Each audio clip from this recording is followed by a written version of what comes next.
Hello and welcome back. Monday morning, 8:55. Salesman. So it's actually a pretty good 2 days.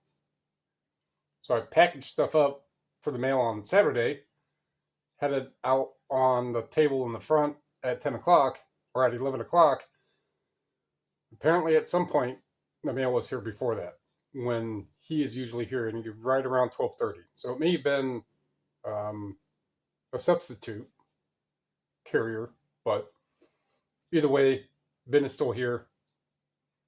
It's got all that stuff, so that just adds into what today is going to go in that bin as well. So it just means I need to get a bigger bin, so I have plenty of bin space for all the stuff that's going out, which is, again, quite a bit for the 2 days. Works for me. This thing right here I'll show when the time comes, and a little story behind this one. Let's find out what's sold. Oh, enjoy a real short video of Extra Kitty, the stray cat, Bandito. Why I call him Bandit, because he breaks in, doesn't really break in because we leave the front window open enough for our cats to come and go. And he gets in, goes straight back to the cat food, eats some cat food, takes off. Every once in a while we'll catch him in here, and he'll go, as soon as he hears like noise upstairs, he darts out. And you can get him just a little bit of him if you come down the stairs quick enough. This is Extra Kitty, or Bandit. He saw me. That's what he does. I'm probably like 6-7 feet away from him.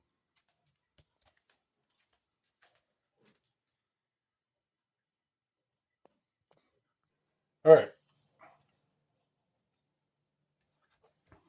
This Eric Clapton Sessions Japan Import CD, sealed 28.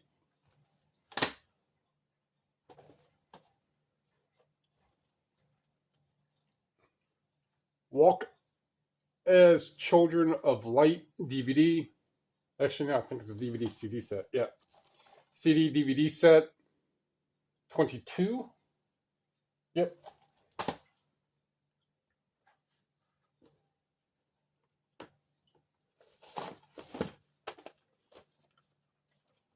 Another sewing pattern. Now, if you're new here, I used to just buy a bunch of stuff that was able to be bought in a bag that has a chance to sell, from little slot cars and sewing patterns and just other different things that if you can get them for 5, 10, 15, 20 cents each, and if they hold a value of 10, 15 bucks or more, why not? So there were times when I would buy boxes of like 60, 80, or 100 patterns for 10 bucks, $15, whichever. So I still have some patterns left, but this one sold for 14.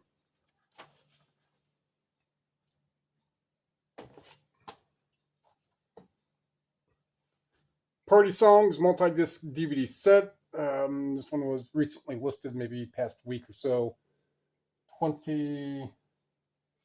26.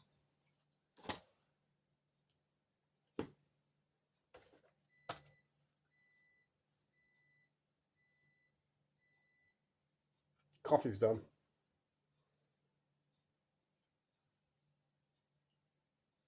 Norma Jean Redeemer CD 15.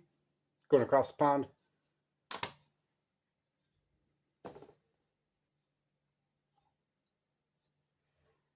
Oh God, Udell DVD 14.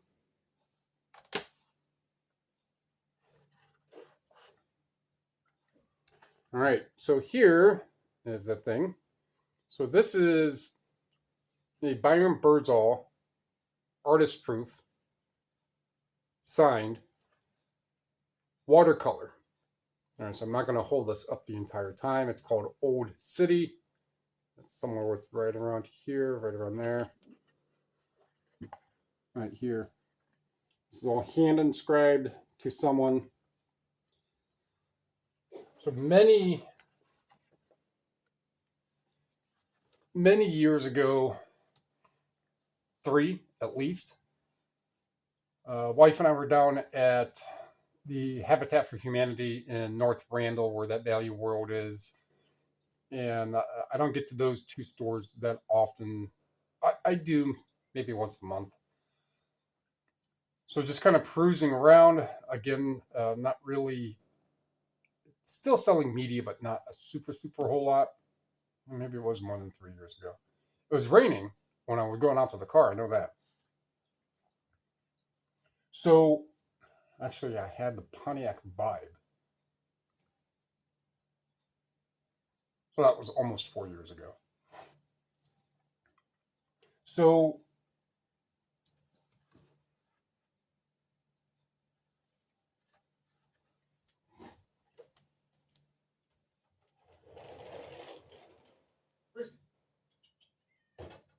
come on, get in here.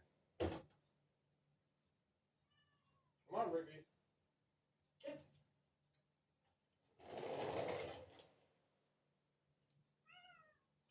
I know.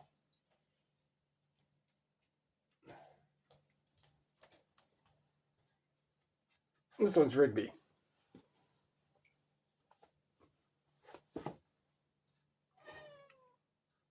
He was out yelling at Bandito.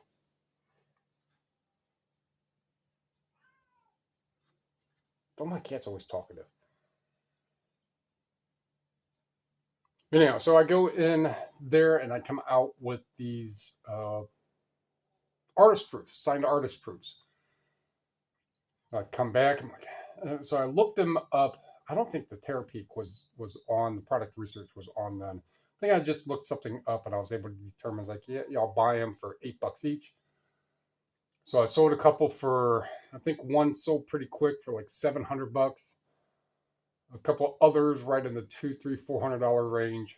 And then I had the last 10 of them in a lot, and I kept bringing the price down every couple months. And it was just under 2,000, give or take, maybe a little less.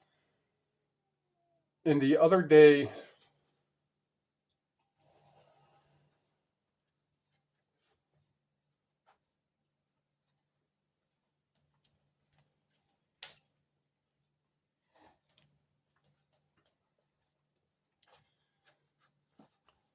a few days ago, when it came down to relist them, I just took that entire listing down. It's like, you know what, I'll just get a couple pictures, and you really don't need much because it's white on the back, and just a good clear picture of the actual image and a picture of the inscription and the AP, the artist proof, and the signature in that, and that was about it. So went in and got those pictures of the 9. I do have 10. One is a duplicate. And put those up, and they already have quite a few views on them, as expected. I was just not wanting to have to take a large cardboard box and collapse it and have like 4 layers on each end. That way it stands a lot less chance of getting bent. And so this one was listed. Guy asked me a question. He's like, hey, is this original in pencil, the inscription? I said, yes, it's original in pencil. And he was like, cool. Came in, and like 2 minutes later, after I responded to the question, bought this one for, I want to say it's 140, 130. So something that otherwise was sitting around in a lot, and they would get enough traction over the months to where I could try to get rid of all 10. And then eventually I was like, you know what? The buying season is coming up. If I put these out individually, probably they'll stand a better chance to sell individually. It'll just take a little more work to package them and get them shipped out. The shipping cost isn't going to be much. I mean, this one is, well, it's going 9.8. I mean, Byron Birdsall is from Alaska. And I think a couple of the other ones I have sold shipped to Alaska. So it might be like $10, maybe 11 or 12. But get pretty much 100, or, after shipping fees and all that, pretty much get 100 for something, as opposed to getting nothing for all of them being in a lot. I'll take the 100 net off of this, right? All right. So I have not 8 other listings of different ones, varying anywhere from a little over $100 to just about $200.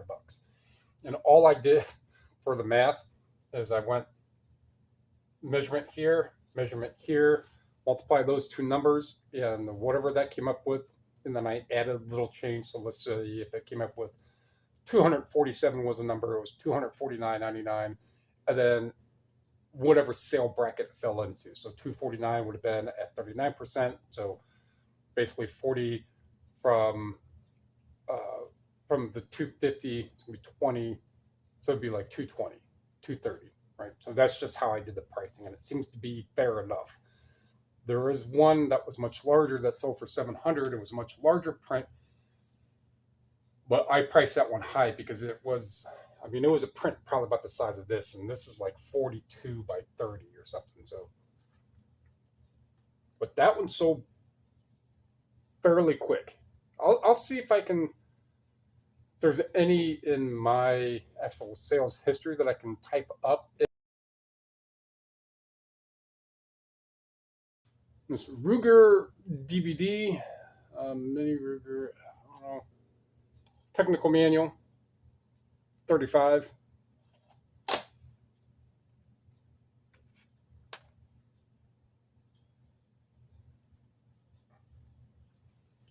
$0.50, 2-disc CD. This one a DVD.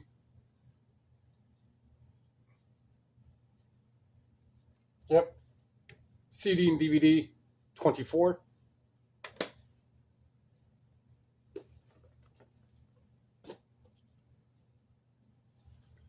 Bill as Bill sees it, a book. Another one, I think I paid maybe $1 for it, maybe $1.50. So that a lot of these can sell pretty quick. This one did, 15. For the Love of Money DVD, sealed, 19. 3-6 Mafia. This one was something that was a little different. I think it's because this is the PA, the parental advisory one, 36.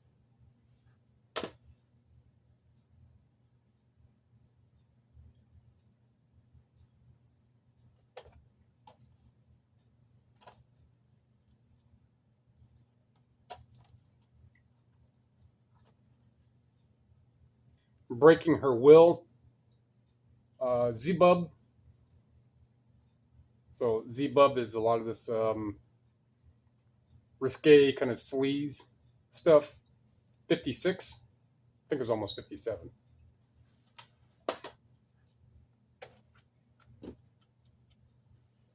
Another one of this Richard Harris CD, 16.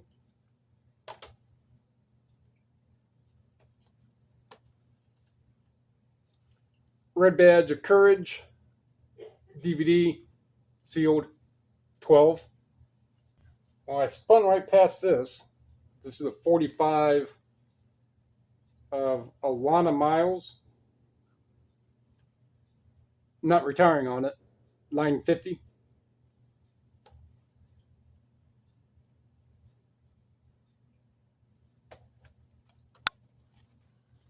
Sealed Oleander CD, 15.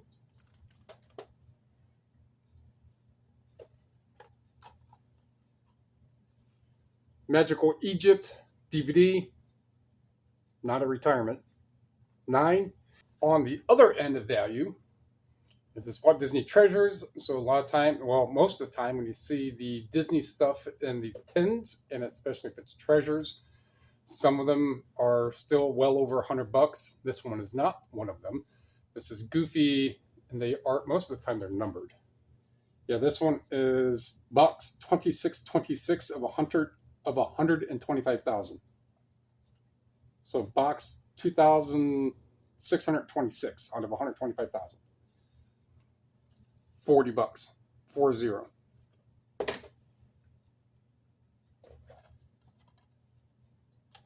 The eccentrics, aging backwards, a lot of these are still 20, 30, 40, 50 bucks. These do sell quite regularly. 19.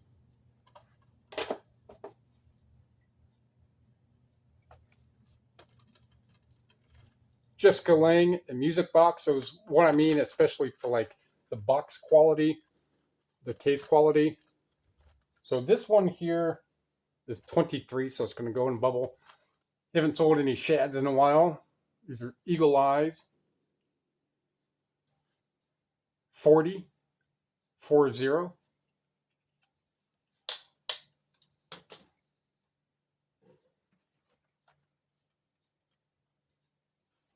And Seven Dust Animosity 19. All right, so that's 680 in sales of 23. So that's just shy of $30 a sale then. And 639 product costs received. So there was, I think, one international in all that mix. Let's see, I know there's at least one because I did say earlier that one's going across the pond. I think it is. Norma Jean is the only one out of 23. And something else was, again, when I'm on this account, this YouTube account for this channel, and I'm just kind of surfing around, I'm looking at other channels, kind of getting a gauge, and I'll subscribe to a lot of the smaller channels, well under 1,000. And when I get newer subscribers on my channel, if I see that their subscriber count is under 1,000 and is over 100, I will just subscribe. I may not go and watch, but I'll just subscribe just to add that number to the subscriber count. But when I'm on my channel, I'm looking for stuff to watch. All of those channels that I am subscribed to, YouTube will kind of put up a bunch of those in front of me. So there's some I watch, and one that I had not watched before, and it was, I'll drop the link. The guy's got like 70,000 subscribers. And the one video, and I watched and listened to the whole half hour of it, the one video that I just watched and listened to was on how you can make money of pictures of strangers, I think is what the exact title was. And so listening, it does make a lot of sense on the photos, the older photos and pictures and stuff. And so I had got that one Kodak album that has pictures from late 40s, 50s, or right around there, cars. Some people were down in Washington, D.C. There's a picture of the Sydney Opera House when it was being constructed. I mean, it was that early construction point. I think the little dome things were already up, but all the rest of it was not. Stuff like that. So I don't know. I think I paid like $2 or $3 for that album, and I just had a bunch of older pictures, and I thought it was interesting. So listening to his video kind of, I wouldn't say drove it home, but kind of gave more of an interest and an intrigue, because when I'm in the media section, I do see a lot of albums. Now, if there's anything in the albums, I don't know, because I don't open them. I do see nicer frames, not these kinds. Picture frames, and every once in a while there'll be a picture in there. And not only was he going over like the different genres, such as like the military genre, the different ranges of them, if there's a building or a business or an advertising. He showed one of like a couple guys just standing right by an older truck. I couldn't really gauge on what it was, but if I'm going to say it's probably 1940s, 1950s. And just in the background, not intended, it wasn't a Coca-Cola advertisement photo. It was just somebody taking a picture of two people in front of a truck, and right behind that truck was like at least a Coca-Cola sign. And I'm going to guess with that sign, they would typically in that era, they would have a Coca-Cola machine. And that picture, if I remember right, was like $117. And the person who sold it probably only paid 50 cents for it. Right? So it's those ROI things. So I think a very, very side quest, side eye thing, like while I'm there in the media, just kind of go swoop around because it won't take long to open up. Do I not have any books out of all that? So that won't work. So it won't be difficult to just open up a binder or an album and just give a real quick cursory and try to find some random pictures. And even at that, you're saying like you could just lot up um, pictures of 1940s neighborhoods. Pretty unlikely, unless there's something very, very, very identifying, like a street name or something. Unlikely they're going to be able to figure out exactly where it's at. Um, but you could just say, hey, 1940s neighborhoods, and then you can name their attire, their clothing that they have. I mean, so I was listening to all different types of stuff. Like, yeah, if you use a lot of those keywords, you could probably do fairly well. It sounds like he does. I mean, his channel is like 65,000, 70,000 subscribers or so. I don't know all different types of stuff he sells, but that is just one of those intriguing things. And the bigger factor is that as resellers, we're keeping stuff from the landfill, and you're keeping nostalgia and memories alive in one way or another. And as soon as stuff goes to the landfill, if it's biodegradable, as soon as it's gone, it's gone.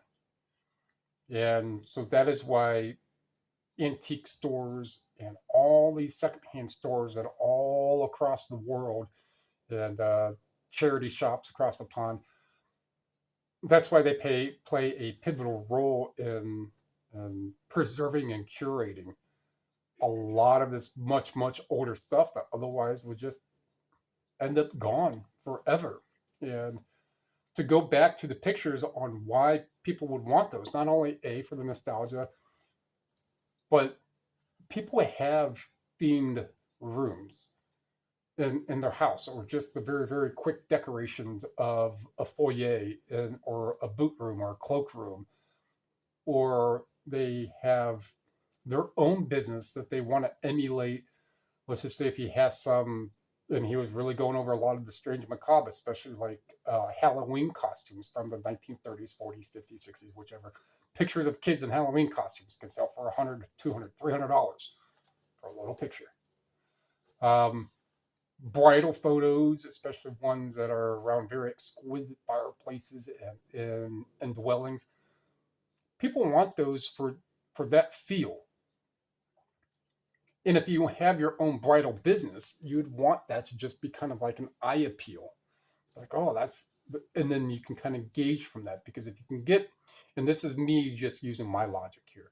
So if you have a lot of these pictures from whatever time frame they are, let's just go anything 1940s and earlier, even 1930s and earlier. And if you have a lot of these that have really exquisite dresses, and the bride to be or whomever comes in and starts seeing these, like, I really, really like that dress. That's awesome. Well, I don't have it, but I can make it. And if you can make that dress, as opposed to being a $1,000, I don't know how much bride gowns are. Instead of it being $1,000 typical off the shelf gown, now you're at 6, 7, 8, 10,000. So for and this is just an example, right? For someone who runs the bride and groom and dress stores, for them to spend $100, $200, $300 on something like that, for the one time that someone says, I want that dress, can you make it? Pays for itself. That's just one weird logic. But photos, interesting. Something I will start to kind of eyeball in and see the more strange, see if I can come up with some weird stuff. Go from there. Because pictures are still a form of media. It's still relaying either visual or audio. Well, obviously not audio. Some of those really, really weird photos from like the late 1800s. You look at it and the eyes follow you, and you could just hear that woman saying, I will get you. Those ones. But they're all visual media. So it still falls in the realm of media. So I'm not saying it's only strictly media that I'm after, but that's just one of those to where I can imagine only paying a nickel or 10 cents for a lot of these that otherwise you could sell. You may end up having to have to buy a big old album. But if that big old album has 30 pictures of old Duesenberg cars in them, or old Packard cars, or early Rolls Royce cars, and you got 20 of those old Rolls Royce cars in a lot, you could probably get easily a couple $100 for something you just paid $2 for. So less work, more money. All right, that's going to wrap that one up. So like what you heard, like what you saw, like what you learned. There's definitely a handful in this one to learn about. I wouldn't say that you learned about pictures, but because I'm not anywhere near an aficionado in that. Tell me above, comment below, subscribe, share. Those are all free. They help me, help you, so we can all help other people learn about selling physical media on eBay. Appreciate it. Thank you.